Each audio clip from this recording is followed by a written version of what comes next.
Good afternoon, everyone, and welcome to Getting In, a college coach conversation. It's June. It's actually mid-June already, and I did have a message for those seniors out there. So for those of you who have finalized your college choice, you're getting excited, getting ready, you might be getting messages from your college that you need to make sure they get your final transcript. And those messages may include deadlines that are completely out of whack with your school year. So I know that some colleges have already sent these out asking for final transcripts, and here in Massachusetts, school hasn't even ended yet. So do me a favor, do not send a panicked email to your guidance counselor or call your school counselor, begging them to send along a transcript that isn't ready yet.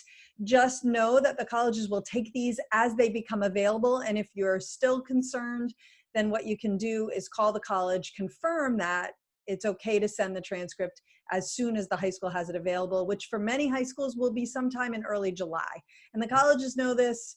I don't know why some don't change that messaging, but they don't. But don't make your school counselors crazy. Please do us a favor.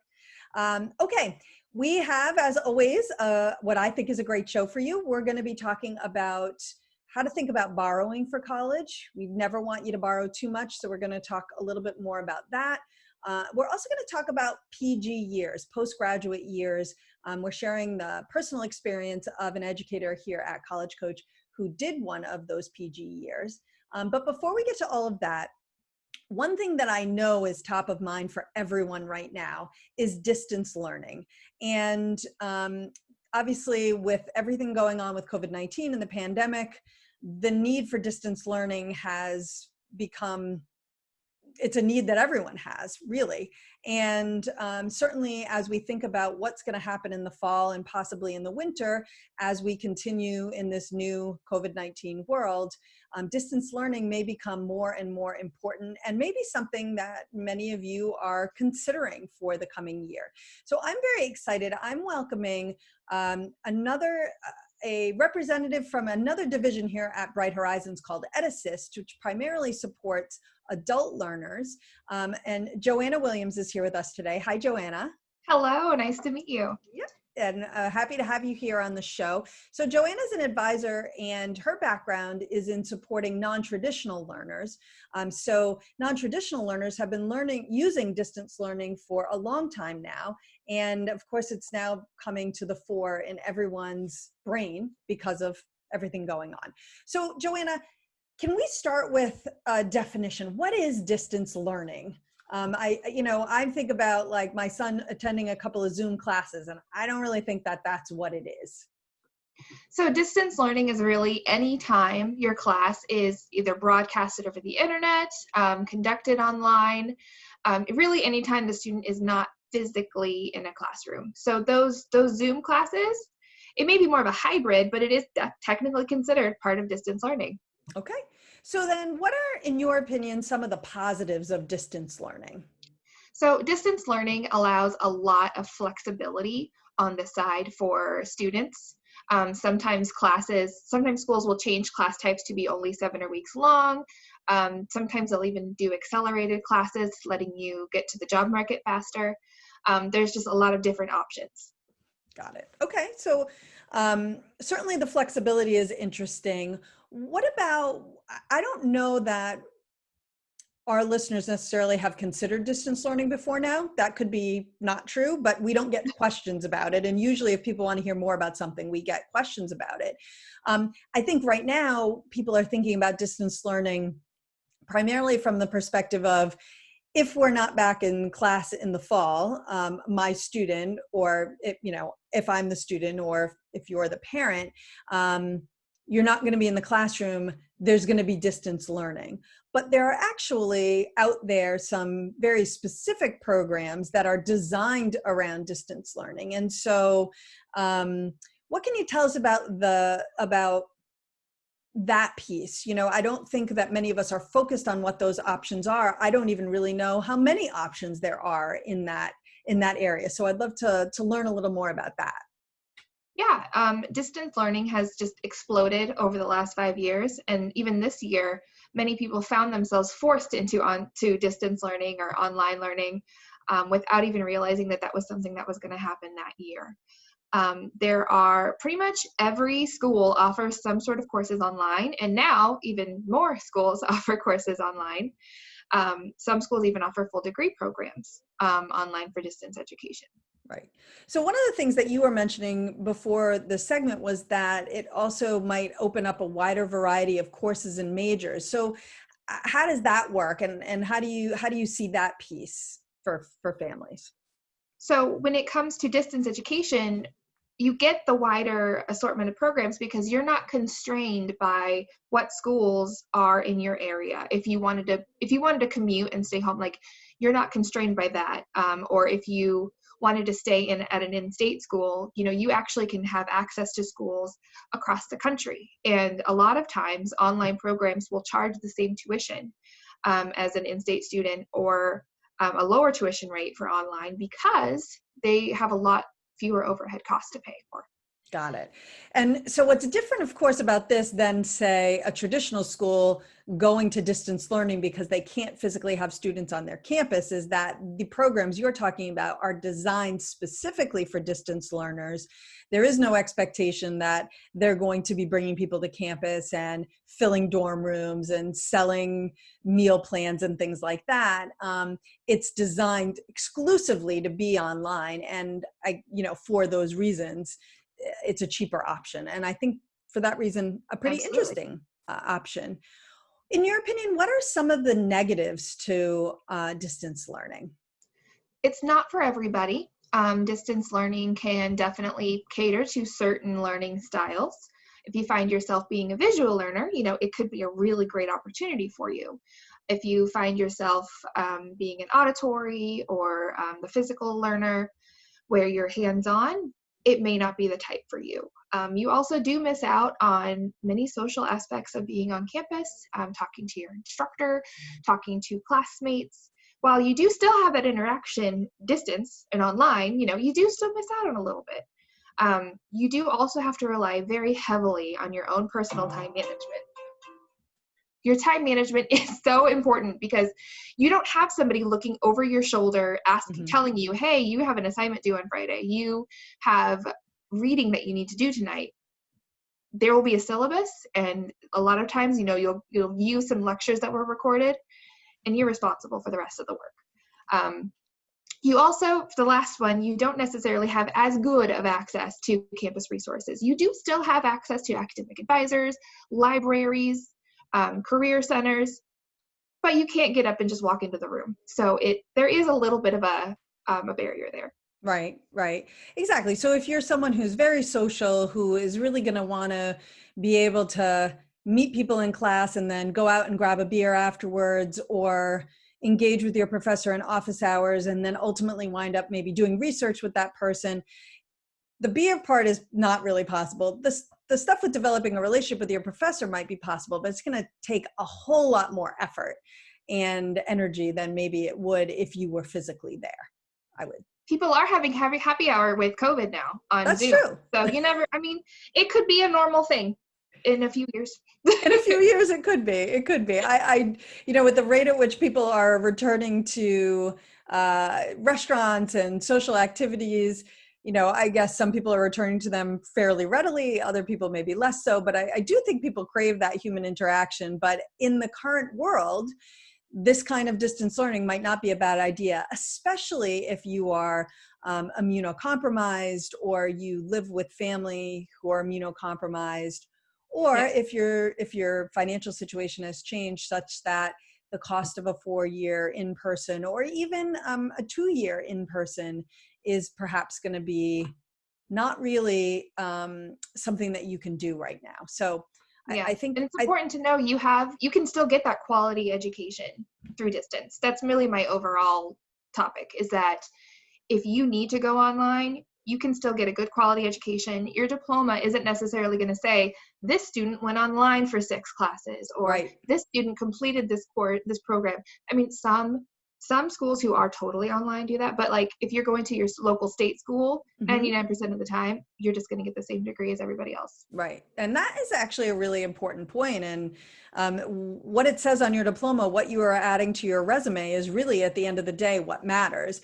If you got your degree, a future employer is not really going to care. Well, tell me about this. Did you do half of this online? And then suddenly look at that as less than. They're going to say, oh, great, you got your degree from a recognizable institution and an accredited institution, and this looks great to me. And they're not going to, especially when it's a school that also has a bricks and mortar, they may not frequently even know that you did part of the work online or all of the work online in some cases.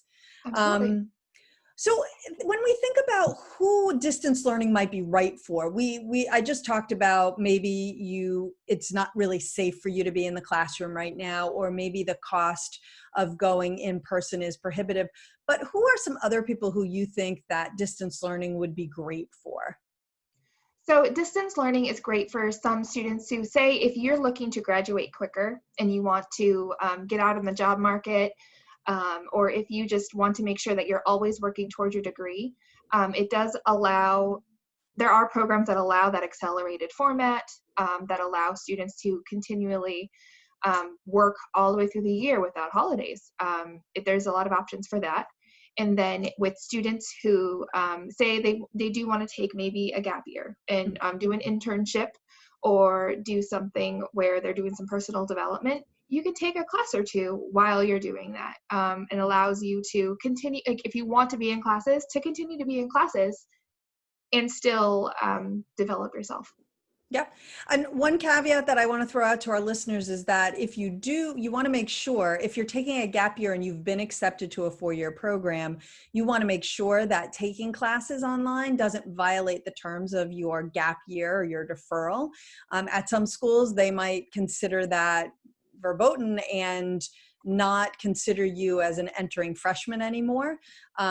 Maybe you're taking a gap year, you haven't applied anywhere, taking some courses online could mean that you would be applying more as a transfer, which could be great, especially if you're doing it to save money because now you're entering with advanced standing. But if that wasn't your goal, if your goal was simply to occupy yourself over the next year and hope that things are back to normal and to enter class or enter college as a freshman, then taking classes could mess with that. Not everywhere, but just something that you want to be aware of and check with the school, either your schools of interest or the school where you're deferring your decision.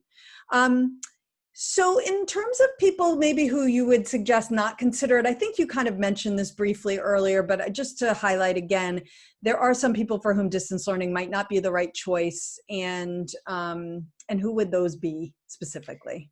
We touched on it lightly earlier. It was where students who may not be a very good visual learner or may feel like that they don't necessarily get as much content out of doing things from their computer. Those who also don't, distance learning can give you a lot of autonomy, so to speak. And it's not necessarily great for those who may not that require, but maybe just need someone to help give them a push, to give them a boost while they're doing their classes. There just isn't someone telling you when to study and when to do your work. In addition, online classes, some people will assume they're easier. Honestly, they can be harder than on-campus classes.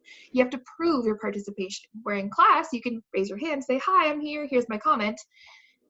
Online, you have to post in a discussion board typically, or you'll have to produce some extra papers just to prove that you're learning the concepts. Right.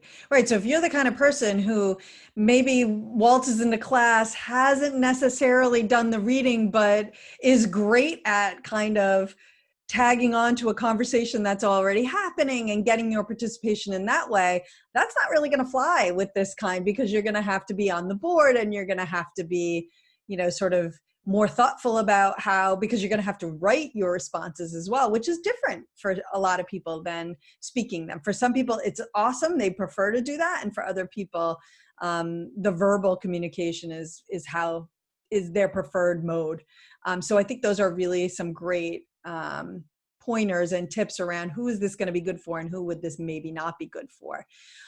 One question that I have, there isn't really a clearinghouse where you can go to find online programs. Any advice that you would have for students searching for some distance learning options that are more like established programs that are kind of in the form that we were talking about earlier, where it's not just they threw a class online because they had to, but it's more of a thoughtful, intentional choice? Absolutely. Many programs, there are a lot of schools who have just thrown their classes online, and it's very clear that they did just throw those classes online. You do want to do a little bit of research into the school. How long have they been doing classes online? Did they just throw them online because of COVID and their instructors have no training? You also want to look for the same things you would look for in an on-campus program. You want to make sure they're an accredited program. You want to make sure that it's a well-known school. If you're not familiar with the name, you don't want it to be a for-profit institution. Those have a pretty bad reputation. And then you also want to make sure that the program you're in itself also potentially has some additional accreditation, like the campus would have. Yeah. Okay. Those are some good pointers. And just to clarify, we're not saying that for-profit is necessarily a bad choice, absolutely, but absolutely. Right. Just that you want to understand the difference between the two, and you want to really look closely at the quality of the program. Very briefly, because we're actually going a little extra time, but I think this is really important. You explained briefly to me before we got on the call around checking out accreditation. Can you explain exactly what families should look for in that, the quick version? Yeah, absolutely. Very fast. Okay. So when you're looking for accreditation, you want what's called regional accreditation. It sounds counterintuitive, but it's what you want, because the Department of Education just cut the country up into 6 pieces and said, here's your region.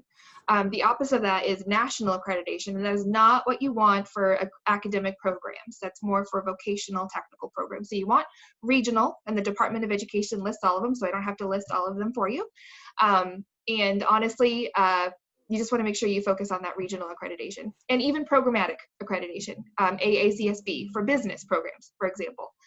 You need those things to really boost up your degree program. Sure, to make sure that it's a valid degree. But I think that's really important. You want to look for that regional accreditation and make sure that the program has it. If they have that, you should feel comfortable that that's a quality program. If they don't have it, we would advise steering clear. Joanna, and there thank are you. For-profit schools that have that regional accreditation too. So I mean, it's not that they're not accredited; it's just that reputation. Exactly. And it may be fine for the industry that you're in or the industry that you want to go into, and it may not be. But at the very least, you want that institution, whether it's for-profit or not for-profit, to have the regional accreditation. So absolutely. Okay. Joanna, thank you so much for joining us today. I really appreciate it. Thank you. Yeah, it was a great time. Thank you so much. Absolutely. All right, we're going to take a quick break, and when we come back, we're going to be talking about borrowing for college. So don't go away.